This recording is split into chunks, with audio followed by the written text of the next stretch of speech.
안녕하세요.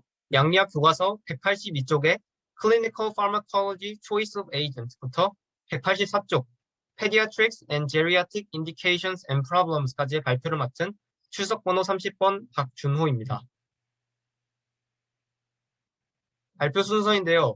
PPT 순서는 교과서 순서와 일치하니 참고해서 봐주시면 되겠습니다.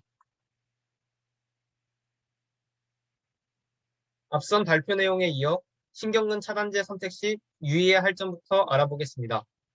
신경근 차단제를 사용할 때에는 사용하고자 하는 약물이 충분한 양리학적 효과와 지속시간을 가지면서 약물로 인한 심혈관계 보상작용과 부작용을 최소화하는 방향으로 약물을 사용해야 합니다. 이외에 간부전, 신부전 환자의 경우 예상치 못한 반응이 일어날 수 있으므로 주의해야 합니다. 약물의 사이드 에펙트, 파마코키네틱 비헤이비어를 식별할 때 두 가지의 중요한 요소들을 보게 되는데 약물의 화학적 성질과 약물의 지속시간이 이에 해당됩니다.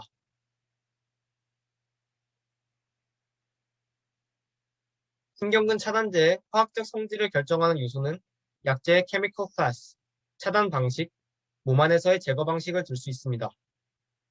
신경근 차단제는 케미컬 클래스에 따라 아미노스테로이드, 벤질리소피놀린, 내추럴 알칼로이드, 다이콜린 에스터로 나눌 수 있고 차단 방식에 따라 경쟁적 차단제, 탈분극 차단제로 그리고 약물의 제거 방식에 따라 플라즈마 콜린 에스터레이즈에 의한 가수분해, 시스테인 첨가, 에스테르 가수분해, 간, 신장에서의 분해, 호프만 엘리미네이션에 의해 제거되는 약물로 나눌 수 있습니다. 이외에 약물의 지속시간에 따라 long, intermediate, short, ultra short acting agent로 이들을 나눌 수 있는데 이 중 표에서 확인할 수 있듯 long acting agent가 가장 효과가 좋고 저용량 사용이 가능하다는 장점이 있습니다. 또한 최근에 개발된 약물들일수록 효과가 나타나는 데 걸리는 시간과 부작용 발생 빈도가 감소하였습니다.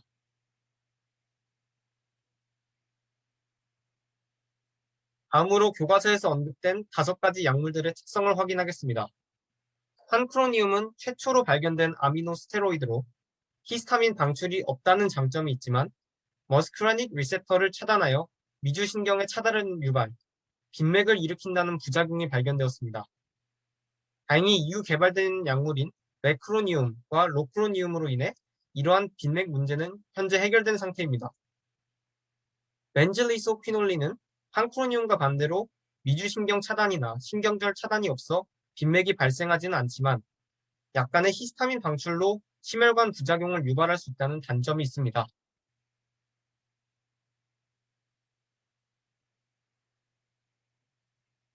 아트라쿠리움은 에스터 가수분해 효소 또는 호프만 분해에 의해 제거된 특성이 있어 약의 효과를 종료시키는 2가지 경로가 존재하는데 두 경로 모두 신부전 환자에게도 유효하여 이분들께도 사용할 수 있다는 장점이 있습니다. 미바크리움은 콜린에스터레이즈 또는 플라즈마 하이드롤레이스에 의한 분해에 민감하여 짧은 지속시간을 가진다는 특성이 있고 간타쿠리움은 특별한 부작용은 없지만 ED95의 3배 이상의 분량을 투여했을 시 히스타민 방출로 인한 부작용을 일으킬 수 있다는 보고가 있어 지나치게 약물을 많이 투여하지 않도록 주의해야 합니다. 여기서 ED95가 무엇인지 궁금해하시는 분들이 있을 수 있는데 ED95는 임상실험 대상의 95% 이상에게서 약효를 보이는 만큼의 양을 의미합니다.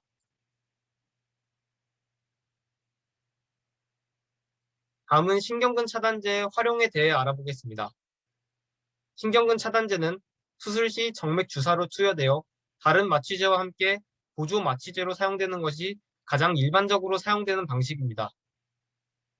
신경근 차단제를 다른 마취제와 함께 사용했을 경우 약한 마취만으로 충분히 근육, 특히 앱도미널 월을 이완시킬 수 있다는 장점이 있고 이 덕분에 호흡기와 심혈관의 수축을 예방하고 수술 회복 기간도 단축시킬 수 있으면서 충격의 유연성을 증가시키고 벤틸레이터 디스싱크로니를 줄일 수 있다는 장점이 있습니다. 이외에 지속시간이 짧은 신경근 차단제는 후두경, 기관지경, 식도경과 기관 삽관을 하는 데 사용됩니다. 신경근 차단제가 효과를 나타내는지는 ulnar nerve를 작용하여 확인하는데 adductor pollicis muscle, 줄여서 ADP의 긴장도나 복합 활동 전이를 통해 반응을 확인합니다. 호흡과 관련된 근육인 턱, 후두, 가로막 근육은 ADP에 비해 약물의 작용 속도, 제거 속도가 더 빠른 특징이 있는데 이러한 특징은 ADP가 차단되기 전에 삽관을 하고 ADP가 일부 회복된 것을 확인했을 때 호흡 관련 근육 조직들이 회복되었다는 것을 함께 확인하여 삽관을 제거하는 방식으로 활용이 가능합니다.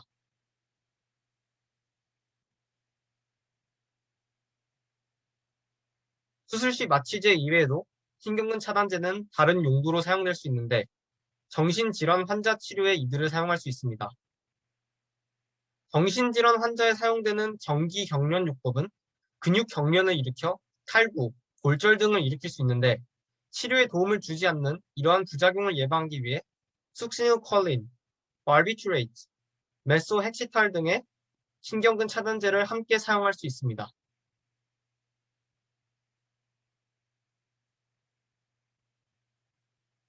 이외에 근육 경련, 강직을 조절하기 위해 신경근 차단제를 사용할 수 있는데 대표적인 약물로는 보툴리늄 톡신, 덴트롤린이 있습니다. 이들은 주로 말초적으로 작용하여 근육의 수축을 막는 데 사용되고 이외 다른 약제들은 이들에 비해 효과는 떨어지지만 중추적으로 작용하여 골격근의 경직을 막는 데 사용됩니다.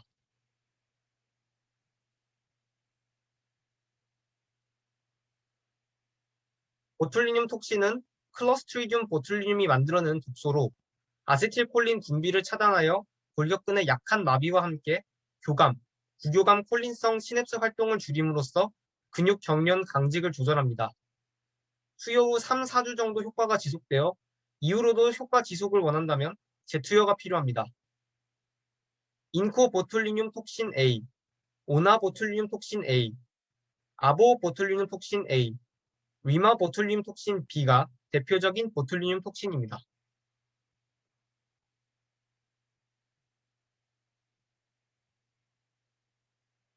보툴리늄 톡신은 적정 용량 사용 시 원하는 근육을 적절히 마비시키므로 다양하게 활용할 수 있는데 사시, 눈꺼풀 경련, 단측성 안면 경련증, 하부 식도 조인근과 항문근의 경련, 긴장 이상을 치료하는 데 사용할 수 있습니다. 이외에 미용 목적으로 주름 제거를 위해 사용할 수 있는데 이것이 바로 보톡스입니다. 하지만 보툴리눔 톡신은 매우 독성이 강한 약물로 독소를 잘못 투약하여 호흡기에 퍼지게 될 경우 치명적인 호흡곤란을 유발할 수 있다는 FDA의 경고가 있습니다.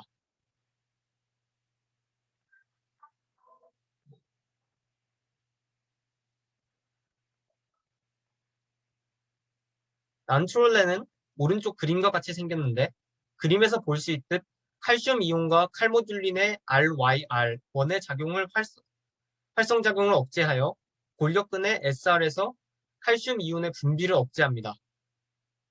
난트롤렌은 근육 경직, 경련, 과다 반사의 치료에 사용되고 이후에 다를 말리그넨트 하이퍼솔미아의 조절에도 사용이 가능합니다.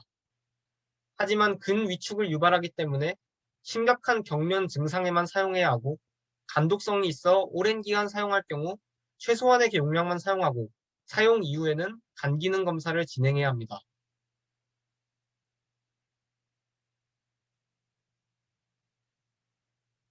이들 이외에 근육 경련과 강직을 조절하는 약물들을 보겠습니다.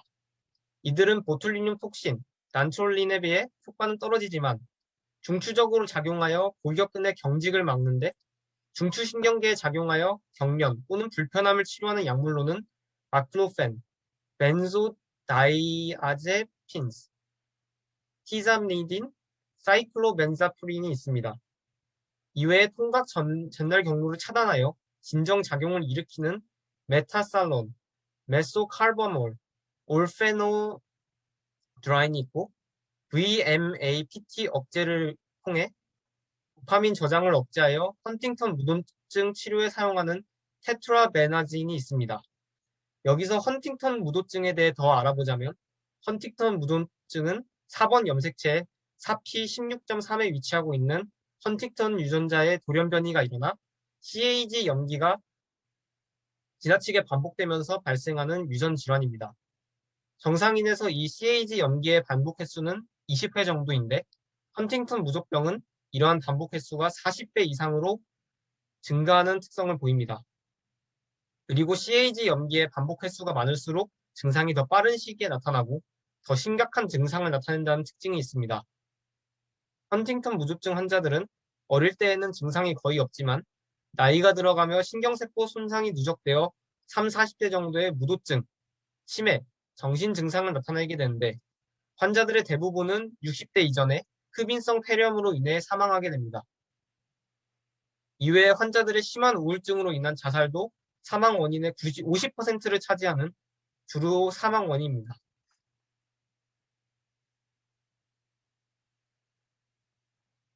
다음은 신경근 차단제를 사용할 때 고려해야 되는 약물 간의 상호작용에 대해 알아보겠습니다. 다양한 약제들이 신호 전달 과정에 영향을 미칠 수 있는데 신경근 차단제의 작용에 영향을 미치는 작용들에 대해 알아보겠습니다. 안티콜린 에스터라제 약제는 아세틸콜린을 보존하고 신경근 접합부에 작용하여 경쟁적 차단제를 과다 복용하였을 때 또는 경쟁적 차단제의 약효를 감소시키기 위해 사용합니다. 하지만 탈분국 차단제에는 약효 감소 효과가 없고 오히려 약효를 증가시킬 수도 있습니다. 안티콜린 에스터라제의 약물의 대표적 예시는 네오스티그민, 피위도스티그민, 에드로포니움 등이 있습니다. 머스카린 안타고니스트는 머스카린 수용체의 촉진을 줄여 신경근 차단제 사용 수, 심박수의 과도한 저하를 예방하는 약물입니다. 대표적인 약물로는 아트로핀, 글리코피로레이트가 있습니다.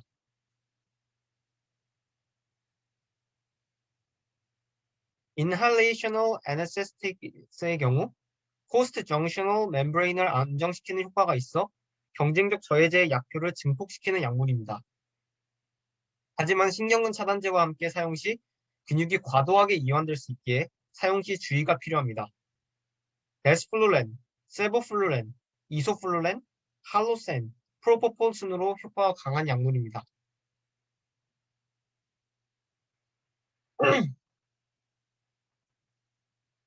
이외에 신경근 차단제와 상호작용을 일으킬 수 있는 약물들은 신경전 이전 말단에 아세틸콜린 방출을 막아 신경근의 차단을 일으키는 아미노글리코사이드 엔티바이오틱스, 신경절 이전, 이후에 모두 작용하여 신경근을 차단하는 콜리마이신 B, 콜리스틴, 클린다마이신, 린코마이신, 그리고 경쟁적 탈분극 차단제 모두의 효과를 증폭시켜 신경근 차단제와 함께 사용할 시 주의가 필요한 칼슘 이온 통로 차단제를 들 수 있는데 이들 이외에도 수많은 약물들이 신경근 차단제와 상호작용을 일으킬 수 있으므로 주의가 필요합니다.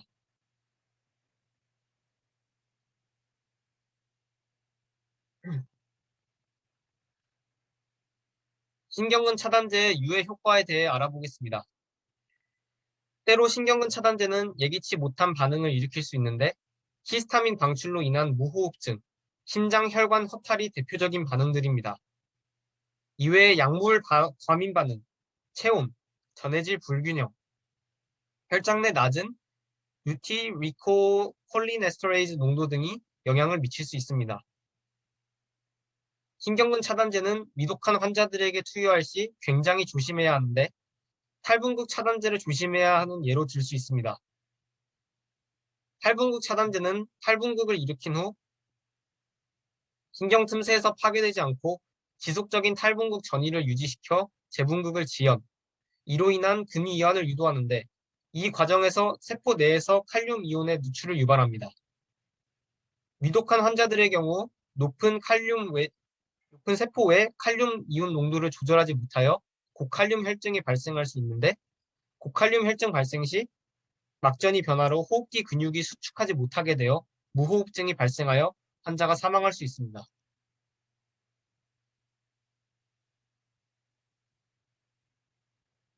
다음은 신경근 차단제 투여로 인한 말리그넌트 하이퍼설미아에 대해 알아보겠습니다.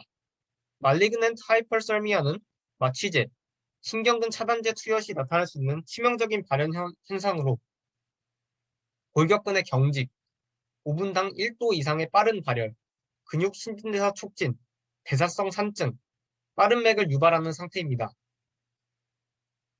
말리그넨트 하이퍼설미아는 탈분국 저해제와 마취제를 조합하여 사용할 시 주요 발생하며 골격근의 SR에서 과도한 칼슘 이온의 방출로 인해 발생합니다.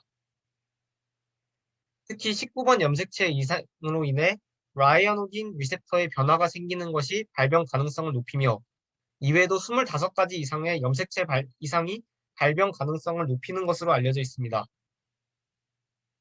말리그넌트 하이퍼설미아는 마스터 머슬의 수축, 호기 이산화탄소 농도의 증가, 원인이 불분명한 빅맥과 같은 전조 증상을 통해 진단하며 다른 진단법으로 근육에 할로세인 6볼륨%를 주입한 뒤 근육의 국소적 이산화탄소 분압 증가를 관찰하는 방법을 사용하는데 여기서 말리그넌트 하이퍼설미아 환자의 경우 이산화탄소 분압이 정상에 비해 더 많이 증가한다는 특징을 통해 이를 진단합니다.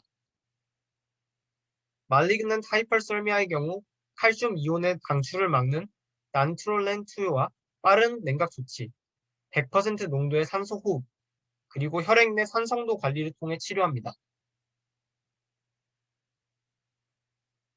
앞에서 보았듯 신경근 차단제는 호흡 마비를 일으킬 수 있는데 이 경우 환자가 스스로 정상적인 호흡을 할 때까지 양압의 산소로 인공호흡을 실시하고 기도를 확보해야 합니다.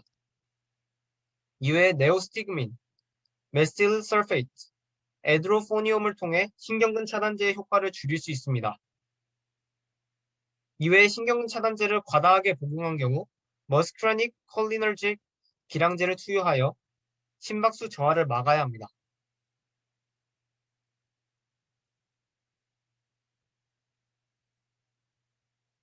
신경근 차단제 투여로 인한 히스타민 분비는 기관지 경련, 저혈압, 기관지의 과도한 점액 분비를 일으킬 수 있는데 신경근 차단제 중 하나인 튜버큘라린은 히스타민 분비를 많이 촉진시키는 것으로 알려져 있습니다.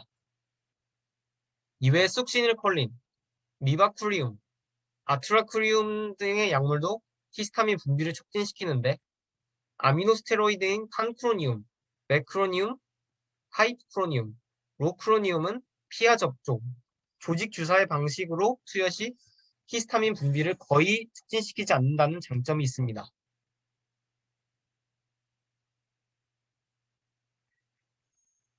이제부터는 신경근 차단제의 유해 효과를 막기 위한 방법에 대해 알아보겠습니다. 앞서 알아본 신경근 차단제의 부작용 발생 시 이를 막기 위해 신경근 차단제와 다른 약물들을 함께 사용할 수 있습니다. 네오스티그민은 경쟁적 차단제의 기량제로 작용하여 경쟁적 차단제의 작용을 방해하여 저혈압과 기관지 경련과 같은 신경근 차단제의 부작용이 발생하였을 때 사용 가능한 약물입니다. 아트로핀과 글리코피로레이트는 무스카린 작용을 막아 심박수의 감소를 줄일 수 있고 이외에 항히스타민제를 신경근 차단제와 함께 투여하면 히스타민 방출로 인한 부작용을 예방할 수 있습니다.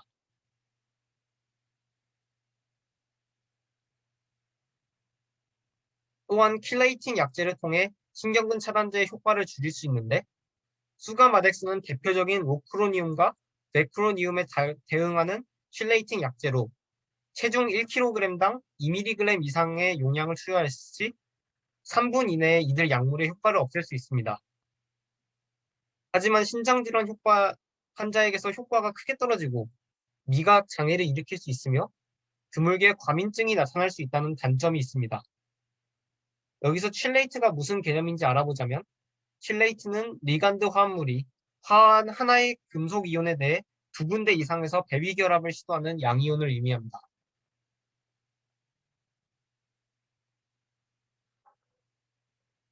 마지막으로 소아와 노인에게 신경근 차단제 투여 시 주의해야 할 점을 알아보겠습니다. 소아, 아동들의 경우 근신경 접합부가 완전히 발달되어 있지는 않아서 신경근 차단제 처방 시 매우 유의해야 합니다.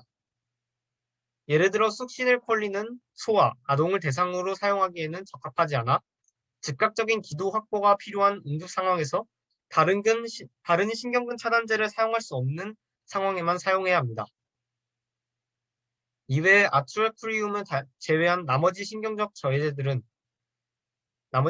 저해제들은 아이들에게 사용하기에 적합한데 2세 이상의 아이들부터 성인과 비슷한 용량을 사용하며 아이들에게 이들 약물을 사용 시 약물 효과가 빠르게 나타난다는 특징이 있습니다.